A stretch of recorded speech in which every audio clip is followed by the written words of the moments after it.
बच्चों इस वीडियो में हम लोग बात करने वाले हैं चैप्टर नंबर 2 जिसका नाम बहुपद और प्रश्नावली 2.2 का पहला सवाल हम लोग कर रहे हैं इस समय। और पहला, दूसरा, तीसरा, चौथा और पांचवा पार्ट तक हम लोगों ने कंप्लीट कर लिया। अगर वो वीडियो आपने नहीं देखा है तो आप जरूर देखिए। अभी हम लोग फिलहाल जो बात करने वाले हैं वो पार्ट नंबर 6 का बात करने वाले हैं, जो कि आपका सवाल दिया गया 3x² ऋण x बराबर ऋण 4।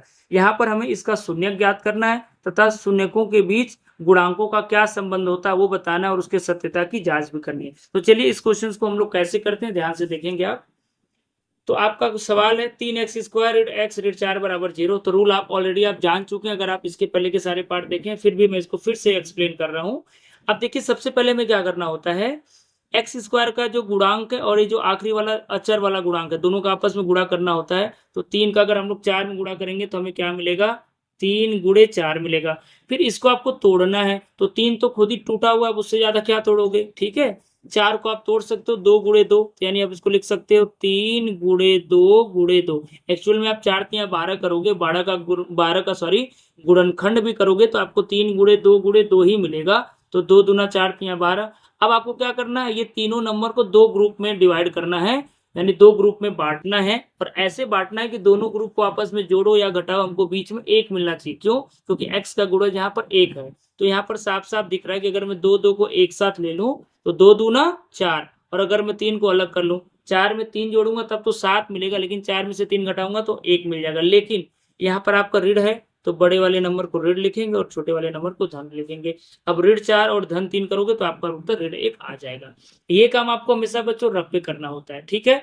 अब आपको इसको यहाँ पे तोड़ना है तो आप कैसे करोगे, कैसे लिखोगे, ध्यान से देखो। इसको आप लिखोगे 3x² ऋण 4x, इसके साथ x लगा के लिखना है क्योंकि यहाँ पर x है, और यहाँ पर धन 3x और ऋण 4 बराबर 0। जब भी गुणांक निकालना है, यानी आपको सॉरी मूल निकालना है, तो आपको बराबर 0 लेकर के चलना होता है। अब एक जोड़ा आपका यहाँ बनेगा, एक जोड़ा यहाँ बनेगा। देखो 3 है 4 है तो गिनती तो दोनों में कोई कॉमन नहीं है, यानी उभयनिष्ठ नहीं है। x² x है तो x² दोनों में है, x² दोनों में नहीं है मतलब x दोनों में है, तो x आप यहाँ से बाहर कर लोगे तो क्या बचेगा, यहाँ पर 3x ऋण 4 बचेगा। और यहाँ पर देखो खुद ही 3x ऋण 4 दिख रहा है, तो जब सेम सेम यहाँ पर दिख जाए तो आपको धन एक कॉमन करना होता है। तो अगर आप एक कॉमन करोगे तो आप लिख सकते हो 3x ऋण 4 बराबर 0। आपका इच्छा करे धन एक लिखो चाहे मत लिखो, लेकिन यहाँ पर ये धन लिखना जरूरी है, ठीक है। तो जो पहले कोष्टक में आया है एडजस्ट करके दूसरे कोष्टक में भी हमको वही लाना होता है।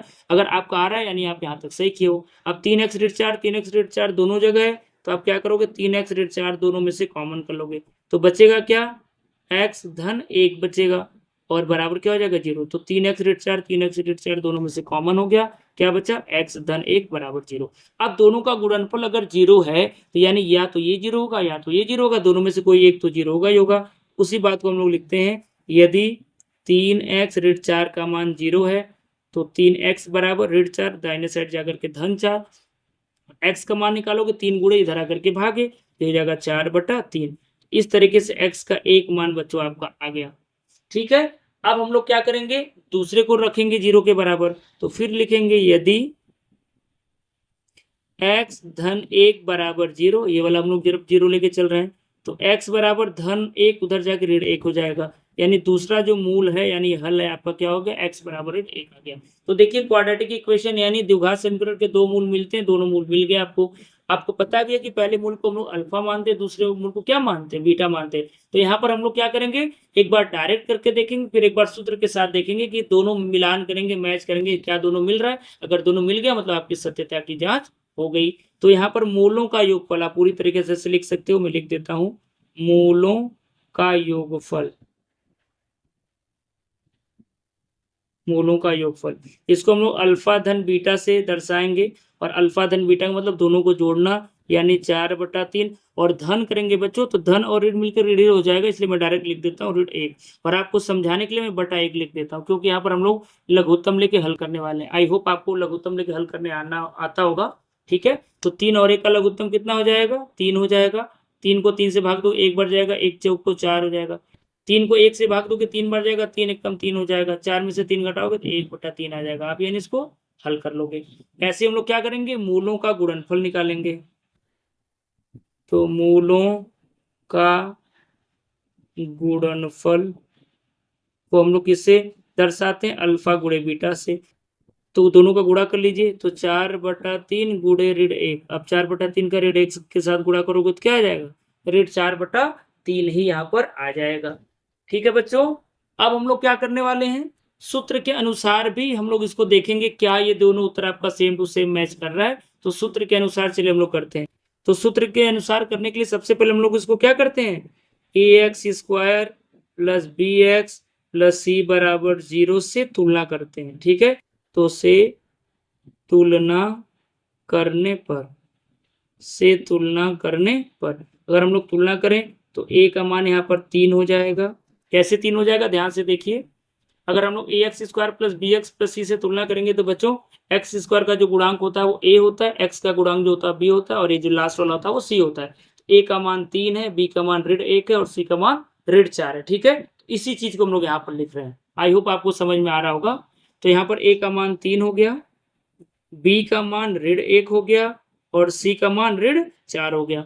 अब अगर हम लोग सूत्र को देखें तो सूत्र क्या बोलता है कि भाई मूलों का योगफल अल्फा धन बीटा बराबर होता है माइनस बी बटा ए। तो माइनस बी का मतलब देखो -1 है यानी ऋण 1, और बटा ए का मतलब कितना है 3। आपको पता है ऋण में ऋण का गुणा करते हैं तो धन हो जाता है, यानी ऊपर क्या बच गया 1 और बटा 3। अब देखिए ध्यान से, हमने जब डायरेक्ट मूलों का योगफल निकाला था यहाँ पर आप देख सकते हैं, दिख रहा होगा आई होप, तो आपका उत्तर कितना 1/3 आया था। और जब हम लोग सूत्र के अनुसार किए वहां पर भी कितना है 1/3 ही आया। मतलब दोनों बराबर आने का मतलब है कि हम लोग का सोल्यूशन सही और यहाँ पर सत्यापित भी हो चुका है। ऐसे अगर हम लोग मूलों का गुणनफल निकालें, अल्फा गुणे बीटा का सूत्र होता है क्या, c/a। अब c का मतलब यहाँ पर कितना है, ध्यान से देखिए ऋण 4 है तो आप ऋण 4 रखोगे, और a का मतलब कितना है 3 है तो 3, तो ऋण 4/3।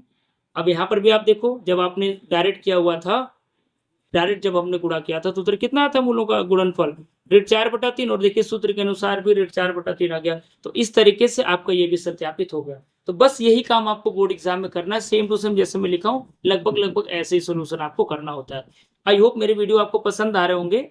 आपको मेरा वीडियो कैसा लग रहा है आप कमेंट करके जरूर बताइएगा, और ये भी आप बताइएगा कि जो पिछला मैं आपको होमवर्क दिया था आपने खुद से वो सारे क्वेश्चंस किए कि नहीं किए। ठीक है, तो हम लोग को अब आगे हम लोग जो क्वेश्चन नंबर 2 है वो नेक्स्ट वीडियो में स्टार्ट करेंगे। अगर ये वीडियो अच्छा लगा हो तो लाइक जरूर करिएगा और चैनल को भी सब्सक्राइब करिएगा। ठीक है, अब नेक्स्ट वीडियो में मिलते हैं हम लोग, तब तक के लिए थैंक यू सो मच।